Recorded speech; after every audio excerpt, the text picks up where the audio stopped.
दोस्तों अपने भोजपुरी इंडस्ट्री के record machine power star Pawan Singh ji के जो कि गाना का टीजर आते ही नंबर 6 पर ट्रेंड करने लगता है। ऐसे नहीं पवन सिंह कहते हैं कि पावर ऐसे से शुरू हो, पावर खत्म ना हुई।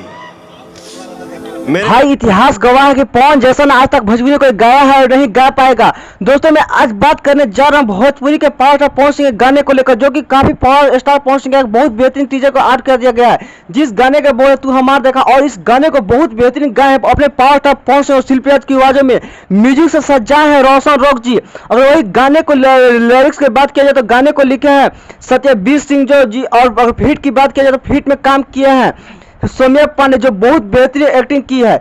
और दोस्तों अगर डायरेक्टर की बात किया जाए तो पुदीना में पिछले काम किए थे रवि पंडित, वही इस गाने में नजर आए। तो दोस्तों मेरी जानकारी कैसा लगी आप लोग अपना कमेंट बॉक्स में राय जरूर दें, और मेरे चैनल पर नए तो सब्सक्राइब लाइक और शेयर करना भूले। मिलते हैं नेक्स्ट वीडियो में, आज के लिए इतना ही। और पावर स्टार पवन सिंह को ऐसी प्यार और स्वाद बनाए रखें और पवन सिंह का हर गाने को इसी प्रकार बैक टू बैक आशीर्वाद देते। Love you. मिलते